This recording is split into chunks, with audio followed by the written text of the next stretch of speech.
Hey guys, welcome to the Dynamic Duo. I'm Franz. I'm Kevin. Ladies and gentlemen, welcome back to the absolutely incredible, amazing, and how can I put this any other way? Unstoppable dynamic duo. Unstoppable indeed, my dear friend and brother. Unstoppable indeed. Because we have to start off by telling the audience that we have been on hiatus for the past couple of months now. We haven't been able to do the shows. And the reason is because, you had to face yet another insurmountable challenge, Kevin. And for those in the audience that don't know, what you need to know about Kevin is that he's had to face obstacles throughout his whole entire life for as long as he could remember. And when I say obstacles, I don't mean little obstacles. I mean the biggest, the Mount Everest of obstacles. And the legacy of his life is that he has overcome those obstacles every single time. And over the past 5 years, Kevin, you've been hit one after another, being rushed to the hospital, being admitted to rehab, and suffering from strokes. And a couple of months ago, yet again, you faced another stroke.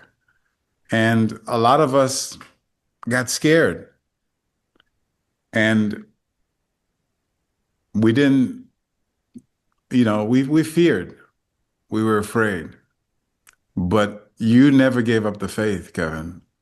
Um, you know, it's an amazing thing. Forgive me if I can't find the words because I'm so blown away by your courage, by your strength, and by your determination. Ladies and gentlemen, what you need to understand is that this man was in the hospital, unable to speak. He had to grunt his words. And this was just about over less than a month ago, over a month ago, about a month ago. He was grunting his words, and no one, the doctors, no one thought that he would make a comeback to be able to do it. But you know who did believe? He did. And the truth is, I kind of believe too, because at this stage of the game, the last thing I'm going to do is doubt Kevin. And the first words he was able to articulate, to say in a way that people could understand was that this is not it. I'm going to fight back. And when everybody gave up on him, when everybody thought that no, you can't go back, all he wanted and all he asked for was the chance to be able to prove that he could do it. And guess what? He did it. You did it, my friend. You found the strength to climb Mount Everest yet again. Unfairly so, but you did it again. And I couldn't be more proud of you. I couldn't be more impressed by you. You couldn't be more my hero. You're an inspiration to me and hopefully to the world. I'm gonna ask the audience for a favor. Let's grow this channel. Let's spread this word just for Kevin's sake. I'm gonna use this because he deserves it. He deserves the notoriety. I love you, my brother, and welcome back to the show. I love you too. I want to thank my friends and family, yourself included, of course, that stood by me the entire time this was going on. But allow me to please say I am done. Okay? There is no way on this earth or any other that I am going back to a hospital, nursing home, or anything else. You all call me Jedi and you call me Batman. Well, dang on it, I am here. I thought you were going to say, I am the Batman, which you should say. Kevin, my heart is bursting with love and with pride for having you back. But let's get back into the show. There's quite a lot for us to talk about. A lot to talk about. So there's news on my favorite subject on the planet, Spider-Man Brand New Day. There's Avengers. There's the announcement of a new T'Challa. There's the announcement of Ryan Gosling as the new Ghost Rider. There's the trailer leak. By the way, did you see the very latest one? They dropped one today. Trailer leak of Well, the Avengers. There's all kinds of news going on. There's what's going on with Supergirl. We never, James Gunn, is he going to be around? There's a whole bunch of topics that we need to talk about. There's Daredevil, Born Again, which, we didn't really get a chance to talk about fully. There's a lot of stuff. What do you want to talk about first? What do you want to start with? all I can say is the spider has bitten me. I can't wait until Spider-Man hits the wall.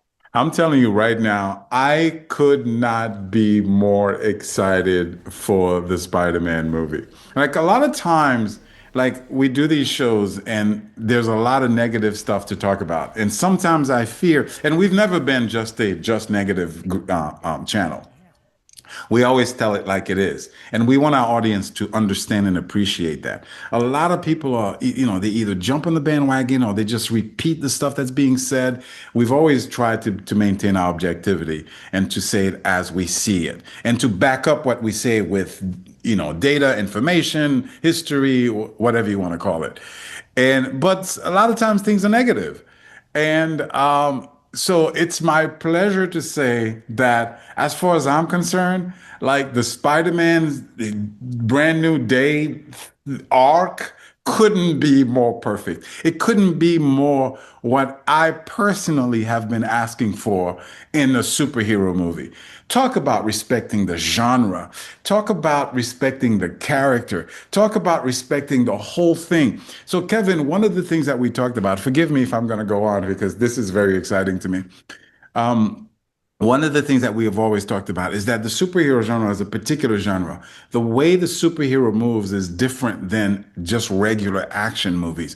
One of the criticism, even though we do like the movie and we appreciate the movie, but one of the critiques that we had when we talked about the Fantastic Four was when they were announcing, when they were doing the trailers just weren't exciting enough to titillate us. It said, hey, this could be good, but it didn't titillate us by giving us the full superhero. And it held back a little bit. Spider-Man is doing that in spades and it's giving us, Kevin, you know what it is? You know what it is? What baffles me, what blows my mind, what drives me absolutely crazy is that there's a fandom out there that's dying, that's hungry for a particular genre. We want the source material we want the material to come to life. And for some reason, Hollywood literally denies giving us that. They waste the goodwill capital that the fans give them and they take away. They know we want the Wolverine costume, but instead of giving us the Wolverine costume, they put it in a suitcase. They know we want the authentic Fantastic Four, and after a whole series of not really quite giving us a Fantastic Four, they give us a good Fantastic Four, but they put the thing in a sweater and they mute it, and then they read this, So we have talked about those things. And as far as I'm concerned, this is exactly what Spider-Man is doing. They're giving us Spider-Man and they're giving us the Spider-Man, not the modern version with all the iterations. They're going back to the root that made the character popular in the first place. I'm talking about the original Final Fantasy cover. They're going Ramrod. They're going, Scorpion, classic comic book covers with Boomerang. I mean, Kevin, they're tapping into the things that the fans love. And what's fascinating is we have been asking for this on the show forever. And what's interesting is that when they do that, it's not just a matter of appeasing me or you or a select group of people. The reaction to the Spider-Man trailer so far, to the Spider-Man arc, to the Spider-Man news, has been phenomenal, record breaking. The movie is record breaking before it came out. Most views on YouTube, most views on social media, most hype. And for whatever reason, Hollywood holds back on, people say it's all about the money, they do it for the money. But there's nothing that proves that you could make more money by giving the fans what they want than the Wolverine and Deadpool and Wolverine and Spider-Man Brand New Day. And I don't understand why they don't do that. But they're seemingly doing it with Spider-Man, and I'm very, very excited. I'm sorry that I went on, but I don't even know if it made sense what I said. But yeah, that's what I had to say. You made perfect sense. And I actually believe within the industry and within the characters that a lot of this started with the Richard Donner Superman portrayal. When Chris Reeve played Superman, he was Superman.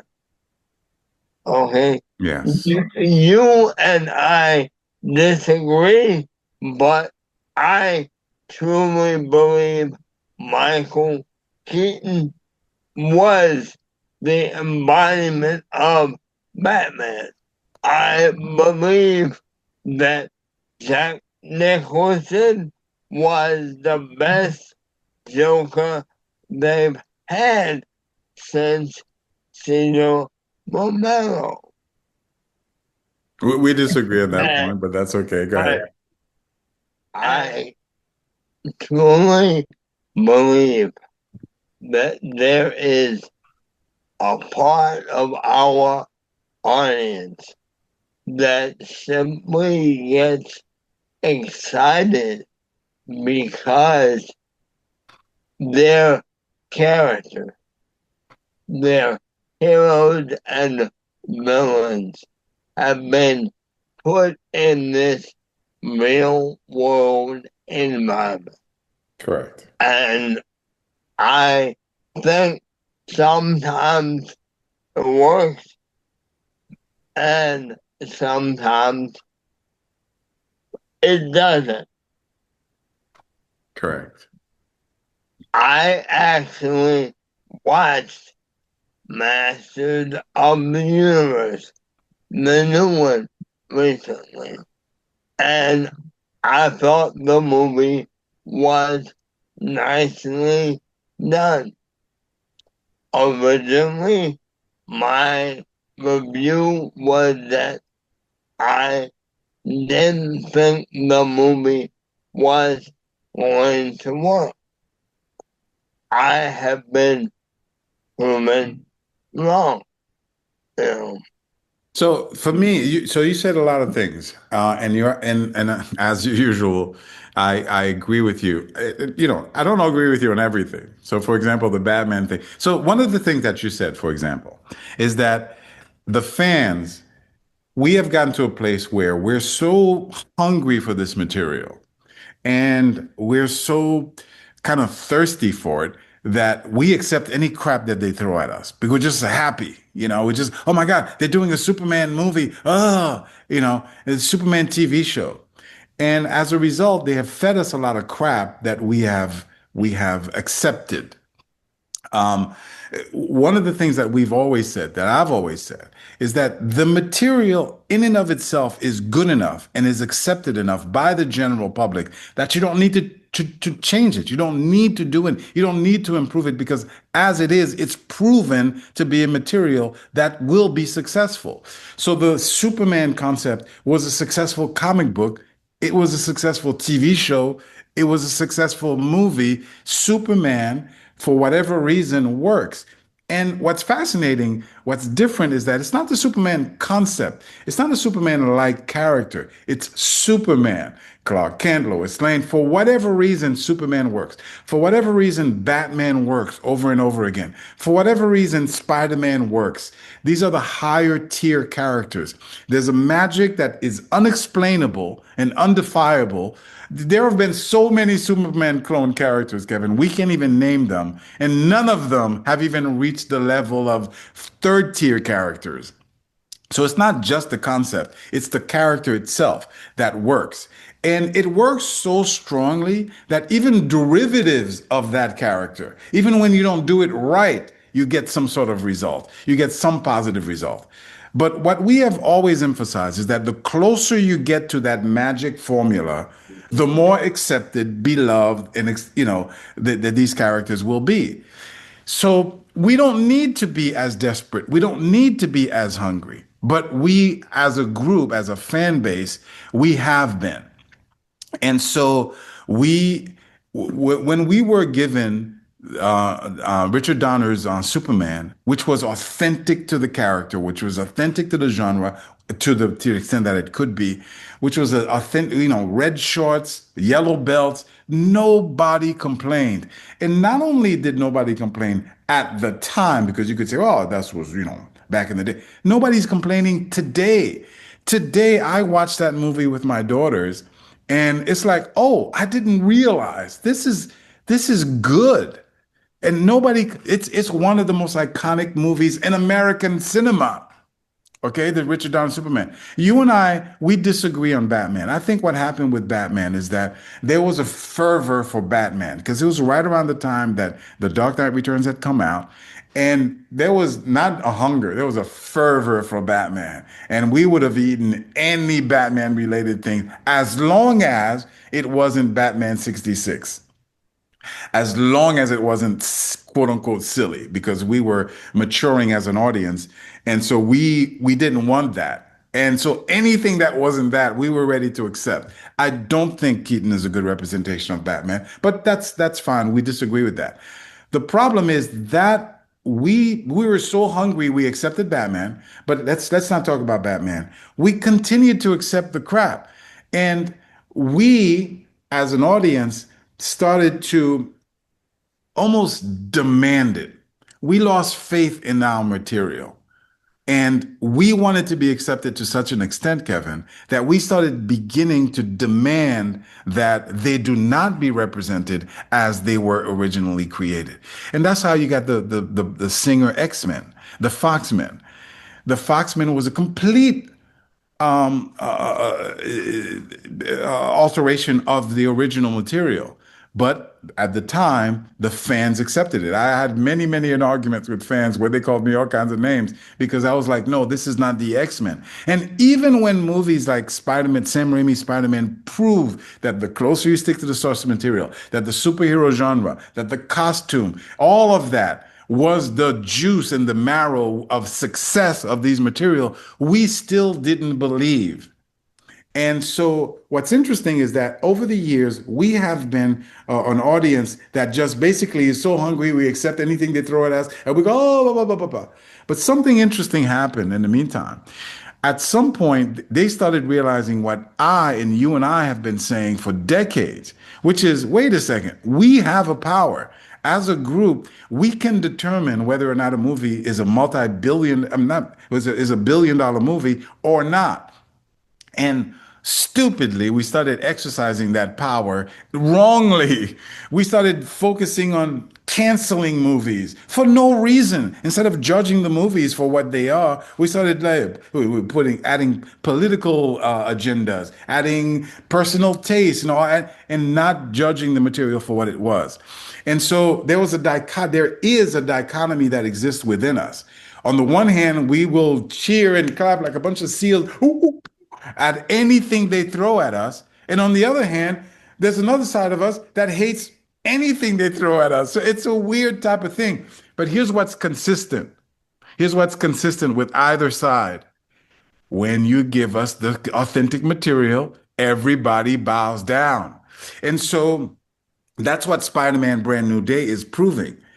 Everybody has to love Spider-Man Brand New Day because it goes back to the extent that it can, because it has a Tom Holland history. It can't give us Mary Jane. It can't, but Brand New Day, as opposed to the first trilogy, is going back to the marrow and is giving us that Spider-Man. That Spider-Man costume, those Romita eyes, that's the most authentic Spider-Man costume, including the Sam Raimi ones that you could find anywhere. And guess what? People are loving it. That Hulk is the best Hulk we've seen. that action sequence is going back to Sam Raimi's Spider-Man, Spider-Man 2. It's giving us what we want, and the reaction is huge, right?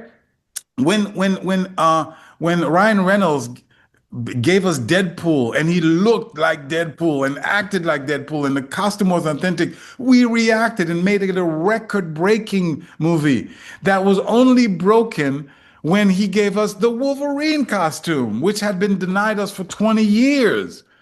So the source material is where it is. And when you give us the source material, either side, no matter, not only does the side that eats anything, not only does the side that rejects anything, but guess what, Kevin? The general public eats it up. People say all the time, they say, Hollywood is all about the money. If Hollywood was all about the money, they would follow the formula that gives them the most money. Literally, you can't lose with this formula. And so what happens, what's happening now with, and this is a topic, I guess we could meld all the topics together.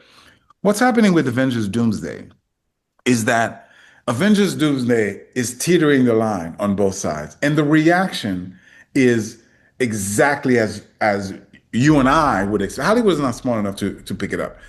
What's happening is that the seal clappers, when you watch the Comic Con convention and you go to Hall H and Kevin Feige gets up there and he's talking about Doctor Doom and all these people are just chewing their heads off and say, "Oh my God, this is genius. We're gonna go. Oh my God, we love it. We love it."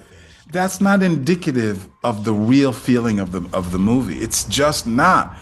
If you want to get how people really feel about it, you go to the internet. And what you find is that there's both excitement and trepidation for the Avengers Doomsday, as opposed to the Spider-Man reaction. Why? Because part of Avengers Doomsday gives us what we want, what works, the formula. We're seeing Gambit better than we've ever seen him. We're seeing Cyclops literally for the first time. But while it's giving us that, it's also stepping on us by putting Captain America in a t-shirt like this one, by giving Captain America Mjolnir. That's not Captain America. And you're betraying both Captain America and Thor by giving simple things, by giving Thor a haircut, by giving Nightcrawler blonde hair, by changing Doom's costume. Let's talk about that. I'm sure these guys will convince themselves that they just nailed the Doctor Doom costume. That it is 100% authentic to the Doctor Doom costume. And I'm sure that their feelings will be validated by the seal clappers at Comic-Con because they cheer loudly. But the Doctor Doom costume is just tweaked enough to make me go, I don't know. I don't. And it's not giving us that 100% feeling. Why are they not giving us the 100% feeling? Why aren't they creating the same level of unilateral excitement for the Avengers that Spider-Man is creating? That's my problem. We are failing this material. Both the producers and the fans are failing the material. And the closer you stick to the source material, the more successful you will be. I completely agree with you. I honestly believe that Doomsday is not going to be the big hit everyone thinks it's going to be. I think Doomsday is going to be a successful movie. I think it's going to make a lot of money. I think that it's going to be a good movie.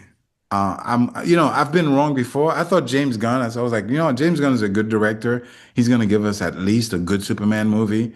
I was wrong about that. The Superman movie is a badly directed movie. It's a stupid movie. It's a bad movie. But I have to double down. Based on the history of the Russo brothers, these guys are talented, skilled, knowledgeable directors. They can do a good movie. I have critiques of Endgame, but everything else they've done, I mean, Winter Soldier is a masterpiece. Civil War is a masterpiece. Now, I have personal critiques of those movies, but that's different from judging the ability of what they delivered. Those movies are just masterpieces. Infinity War is brilliantly done. So I can't ignore that history of them as directors to say they're not going to be smart enough to give me a good movie. I think it's going to be a well directed, well acted, well scripted movie. The question that I have is, and I think it's going to be successful. I think it's going to generate enough excitement. Marvel's going to be back. That's where I'm putting my money. But the question that I have is, will it satisfy the audience? Will people come out happy and excited and wanting to see it again and again and again? And I'm telling you right now, there are signs that it won't do that. The opening sequence of the Avengers, and apparently that's been confirmed, is of Spider-Man fighting Wolverine and Deadpool, Spider-Man losing, and his universe being destroyed. Let me tell you right now, I don't care how good this movie is. I don't care if it's the greatest movie ever made. If you make my Tobey Maguire Spider-Man lose to Hugh Jackman's Wolverine, I'm going to hate this movie for as long as it exists. You you just confirmed what I feel. Yeah, yeah. I keep going on and on. I apologize. Go ahead. What's your thought? Yeah, I just don't think the movie is going to work all that well. A part of the reason why I don't believe it's going to work all that well is they are taking pieces of Civil War and other stories, as well as Secret Wars, and pushing it together, and I don't think it's going to work. I won't go as far as to say that I don't think it's going to work, but I will say that I agree with you that there are very problematic signs on the horizon. We said the same thing about the Fantastic Four, the latest Fantastic Four that came out. We said, hey, there are problematic signs. It turns out the movie was better than those problematic signs. But guess what? Those problematic signs were there and they did affect the success of the movie. The Fantastic Four is not the explosion success that it could and should have been, right? So we weren't completely wrong, but we weren't completely right. What I'm going to say here is this. I don't know whether or not it's going to work. I think the Russo brothers are smart enough to make it work, but there are problematic signs and there are unnecessary problematic signs, Kevin. So, what are my problematic signs? I think that the story is too convoluted. That's one, from what we know, what we understand so far. The second thing is that I think there's too many liberties being taken. There are too many liberties being taken. So when you're altering Doom's origin, like that, think that's going to be a negative. That origin is a brilliant masterpiece of an origin. You're messing with that. You're changing thoughts. You're doing things that are sort of out of canon, and you're alienating me as a fan. So whether or not the movie is good is one thing, but however how you appeal to my heart is another thing, you know? And so I think they're doing a lot of things that are, I don't know how they're going to present the heroes. And if you present, for example, the X-Men as universe killers, if you're not careful, that's not going to have the reaction that they might think that it will. One of the things that we need in our superheroes are superheroes. And this whole imperfect people and conflict between each other and fighting each other, that's passe, in my opinion. And we want heroes to be heroes. And those are the signs that I'm seeing in the movie. I'm not liking the relationship with Doom. I'm not liking that they're making Doom all powerful, unless they come up with a reason as to why he's so powerful, like he attains a greater power. I'm not gonna like that Doctor Doom is more powerful than Thanos. He's not. He's just not. Not unless he gets, he tricks something and attains a power that he doesn't normally have. I'm not liking the new relationship between him and Reed Richards. I'm not like there are a lot of things that I'm not liking in Avengers. While I must say at the same time, there are a lot of things that I am liking. Like crying out loud, Kevin, something as simple as designing the Sentinels and giving us the Sentinels the way they're supposed to look. Did it really have to take 20 years to do that? Did it really have to take? And then aren't they seeing the reaction? So if you're seeing the reaction to the Sentinels, why are you putting Reed Richards in a jacket? Like, why are you putting Thing in a sweater? Why are you know what I'm saying? Like, why? And so, why are you altering Doctor Doom's costume? Why are you giving Thor a haircut? Little things matter. And so, my fear and trepidation of this movie is that it just may not satisfy. It just may not satisfy, and make people as happy as it could be. I don't know, partner. We have to wait and see. Excellent. So, guys, listen. Do us a favor. Do Kevin a favor. Let's grow this channel. Hit the like button. Spread it. Hit the notification bell. Do everything that you can to help us grow this channel.